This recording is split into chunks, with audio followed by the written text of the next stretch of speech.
آج ہم جب اپنے گھر کی طرف جا رہے تھے تو ایک چھوٹے سے جنگل سے ہمارا گزر ہوا۔ وہ جنگل تو اس کو نہیں کہہ سکتے، یہ سامنے اسکرین پہ نظر آ رہا ہے، لیکن چھوٹا سا درختوں کا ایک گروپ کہہ سکتے ہیں۔ تو اس کے اندر ہم نے دیکھے کہ ہمیں چلنے میں مشکل ہو رہی تھی۔ یہ کیمرہ بھی ہل رہا ہے اسی وجہ سے کہ وہ پتھروں کی وجہ سے، درخت جو ہیں ان کے ساتھ پتھر جڑے ہوئے ہیں، جگہ جگہ پتھر ہیں، اور ہم نے نوٹ کیا کہ یہ پتھر تو بہت کم ہیں۔ ہم نے اکثر بڑے بڑے جنگلات، سویڈن میں جنگلات بہت زیادہ ہیں، تقریباً 65% ایریا جو ہے وہ جو ہے خالی پڑا ہوا ہے، وہاں جنگلات ہیں۔ تو وہاں ہم نے خود جا کے اپنی آنکھوں سے دیکھا کہ بالکل پتھروں کے پہاڑ بنے ہوئے ہیں اور ان کے اندر جو ہیں وہ درخت اگے ہوئے ہیں، اور ہم لوگ سوچ رہے تھے کہ یہ کیسے ممکن ہے کہ پتھر کے اندر سے ایک درخت اگ جائے۔ تو ہم لوگ یہی سوچ رہے تھے کہ گھر میں جیسے ہم پلانٹنگ کرتے ہیں، پودے اگاتے ہیں، تو ہم لوگ چھوٹے چھوٹے پتھر بھی نکال دیتے ہیں کہ جو مٹی ہے وہ اتنی کلٹیویٹڈ ہونی چاہیے کہ وہاں کلٹیویشن ہو سکے۔ تو یہ کیسے ممکن ہے کہ یہاں جو ہے اس رب نے پتھروں کے اندر سے درخت، کیا پورا جنگل نکال دیا۔ تو سبحان اللہ منہ سے نکلا کہ واقعی ان اللہ علی کل شیء قدیر، وہ اللہ ہر چیز پہ قادر ہے۔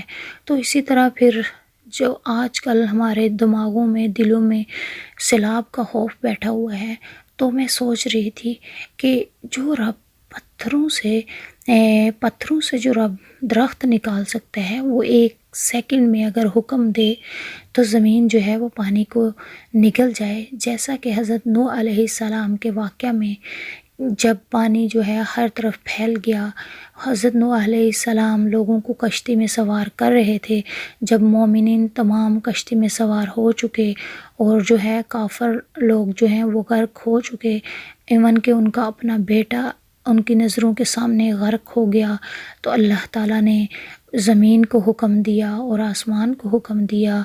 یہ سورہ ہود کی آیت بھی ہے کہ اے زمین پانی کو نگل جا اور اے آسمان تھم جائی، مطلب یہ کہ بارش کو روک دے۔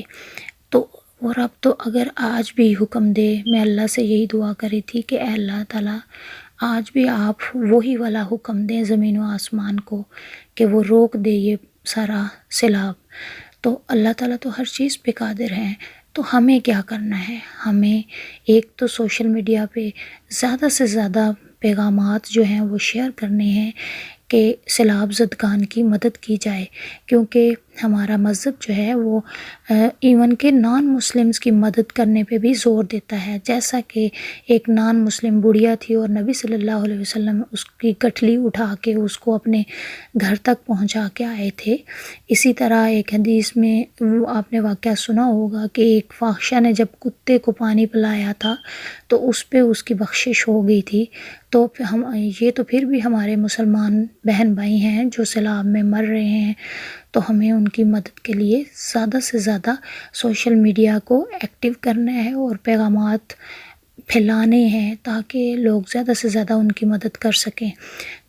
جو نہیں بھی موٹیویٹ ہو رہا اس کو موٹیویٹ کرنا ہے۔ اور دوسرا، ہم کہتے ہیں کہ ہم بہت غریب ہیں، ہم افورڈ نہیں کر سکتے، لیکن ہم 5-10 کروڑ یا روپیز تو افورڈ کر سکتے ہیں نا، وہ ان کی مدد کے لیے ہم نکالیں۔ اور اسی طرح جو ہے ہم دعائیں کریں۔ دعا جو ہے وہ سب سے قیمتی ہے، کیوں قنوت نازلہ پڑھیں۔ نبی صلی اللہ علیہ وسلم کی یہ سنت تھی کہ جب ان پہ کوئی بھی کفار کی طرف سے یا ویسے کوئی آفات آتی تھیں تو وہ قنوت نازلہ پڑھا کرتے تھے۔ اور اس سیلاب کے پانی کو ہم اپنی آنکھوں کے آنسوؤں کے پانی سے روکیں، مطلب یہ کہ اللہ کے سامنے گڑ گڑا کر رو رو کے اللہ سے دعائیں مانگیں کہ اللہ تعالیٰ ہمارے بہن بھائی مشکل میں ہیں، ان کی مدد فرما۔